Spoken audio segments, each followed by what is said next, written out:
Esqueleto humano, la historia de Blanche, la joven a la que su familia tuvo encerrada por 25 años. Las historias de terror, inquietantes, terroríficas, y que en los libros dejas que tu mente se imagine esas figuras monstruosas que te describen las líneas. Muchas veces la verdad es mucho más aterradora que la ficción. Historias que parecen salidas por verdaderos genios del horror. Acompáñeme a ver esta historia que te dejará paralizado.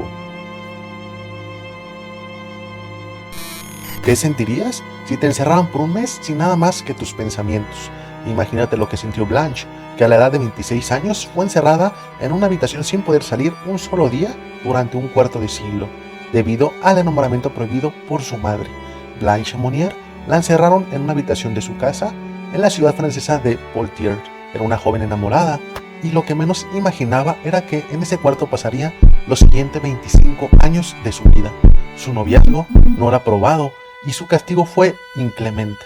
En 4 paredes, sumida en la oscuridad y la locura. Blanche era una mujer muy atractiva y pertenecía a la aristocracia francesa de los fines del siglo XIX. Su padre había sido decano de la Facultad de Letras de Poitiers y su hermano participando en varias sociedades de obras caritativas. Un día ella desapareció sin dejar rastro. Sus padres, quienes la habían encerrado en un cuarto para separarla del abogado, buscaron excusas para encubrir la mentira hasta que de a poco todos se fueron olvidando de su existencia. La joven simplemente había desaparecido, pero todo cambió cuando el 23 de mayo de 1901, 25 años después de su desaparición, el fiscal de París recibió una carta con detalles espeluznantes, incluso increíbles. La misiva era anónima y decía: «Señor fiscal general, tengo el honor de informarle de un hecho de una gravedad excepcional. Se trata de una señorita que está encerrada en la casa de la señora Monnier, privada de comida, que ha vivido durante basura, podrida durante los últimos 25 años, es decir, sus propios desechos». Se podía leer en la carta, de acuerdo a la crónica publicada en Le Petit Parisien en octubre de 1901.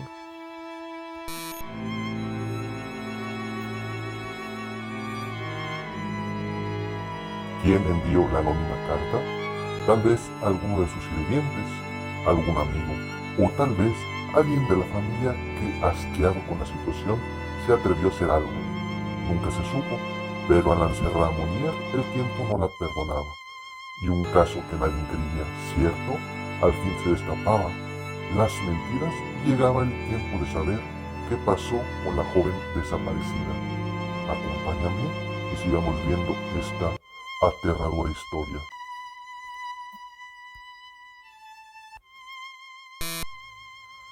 La familia Monnier ostentaba una excelente reputación.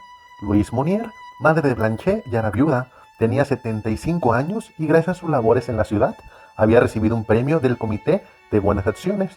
Al lado de la casa de la madre vivía el hermano Marcel, también considerado un miembro activo y valioso de la sociedad.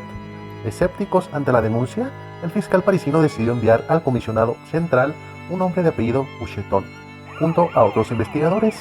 Si bien al principio no encontraron nada extraño, Luis presentó numerosas objeciones cuando los investigadores quisieron ingresar a una habitación. En cuanto abrieron, comenzaron a percibir un hedor que era tan fétido que Boucheton debió dar un paso hacia atrás, mientras el olor se le impregnaba en la nariz y la garganta. La oscuridad del cuarto era como un manto negro que impedía divisar su interior. No pudo, tanto las ventanas como las persianas estaban cerradas con cadenas y candados, y una lona a modo de cortina impedía que entrara ni siquiera un pequeño rayo de luz. Tras violentos intentos, el comisionado logró abrir la ventana y pudo finalmente contemplar un espectáculo sacado de una pesadilla. En un rincón de la habitación, sentada sobre una cama de paja, había una mujer desnuda, rodeada de excremento, insectos y restos de comida. Era Blanche. Boucheton quedó aturdido al contemplar un esqueleto humano real. Como llegó a describir, se hallaba tan desnutrida que, según las crónicas de la época, los muslos se habían reducido al tamaño de la muñeca. Pesaba solamente 24 kilos. Se puede leer en Le Petit Parisien. Blanche no podía comunicarse. Los 25 años encerrada sin ver la luz del sol, comiendo restos de comida y sin entablar diálogo con casi nadie, le habían generado fuertes secuelas de psiquis.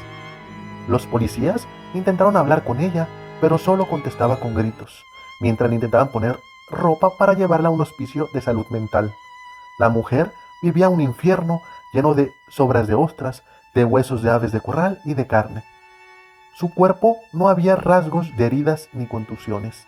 Inmediatamente las autoridades dispusieron la detención de los familiares Luis y Marcel. Descubierto su crimen y ante los insistentes interrogatorios, la salud de la madre se deterioró. El 9 de junio a las 9:30 falleció, luego de haber sufrido un ataque de corazón. A Marcel se le acusó de ser cómplice del secuestro de su hermana, aunque él mismo se defendió diciendo que ya de joven su hermana presentaba signos de alteración cerebral, razón por la cual él había puesto una tutora. Tras la muerte de esta, él había insistido en llevarla a su hermana a un hospicio, pero su madre lo había impedido. No se me puede culpar por un delito de confinamiento forzoso, exclamó, ya que mucha gente tuvo acceso a la habitación de Blanchet.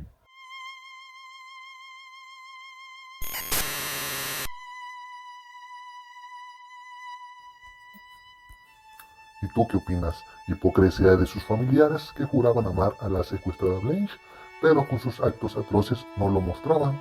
Una familia ejemplar por fuera y unos monstruos por dentro. Sigamos y desenmascaremos esta historia escalofriante juntos. Se cree que la joven había querido escapar, porque uno de los paneles de su puerta llevaba rastros de haber sido reparado recientemente. A su vez, en las paredes de la habitación se podía leer diversas inscripciones como libertad, libertad. Otra de los escritos decía, hay un favorito en la casa y no soy yo. Es muy lamentable verse obligado a vivir y morir en una mazmorra. También encontraron dibujando en lápiz y en tinta sobre la pared corazones traspasados con flechas y cruces, emblemas de sufrimiento. ¿Verían alguna vez la libertad? ¿Seguiré en una mazmorra? Era alguna de las preguntas que hacía Blanchet antes de perder la cordura completamente. En el juicio de la reclusa de Pontier, el diario Le Petit Parisien tuvo la primicia el 26 de mayo. Solo 3 días después de su liberación, publicó en su nota designada Blanchet como la reclusa de Pontier.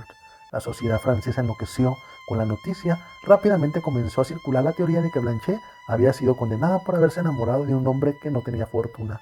El juicio por el secuestro y encierro de Blanchet inició en octubre siguiente y en él participaron innumerables testigos. Solo en la instrucción previa el juez había recibido a 160 testimonios de personas que habían tenido relación con la familia Monnier. Hubo vecinos que contaron los gritos que provenían de la mansión. Los sirvientes, su excusa fue por miedo a ser despedidos, no hablaron. Otros testigos describieron a Blanchet en la previa a su encierro que era dulce, amable y fina, alta, y nunca se le vio hacer ninguna locura. Los médicos que examinaron a Blanchet y expusieron durante el juicio tenían visiones muy distintas sobre su situación, mientras algunos la consideraban completamente loca y afirmaban que su locura se remontaba a los primeros años de pubertad. Otros, en cambio, aseguraban que no solo que era cuerda, sino que además era cuidada y reservada. Según detallaba la crónica del proceso judicial, el abogado defensor de Marcel lo representó al hermano como un ingenuo y un completo idiota, tal vez como estrategia para quitarle la culpa. Si bien durante el juicio se determinó que la madre de Blanchet, ya fallecida, era la culpable de su secuestro, a Marcel se le consideró cómplice. Solo se le condenó con 15 meses de prisión.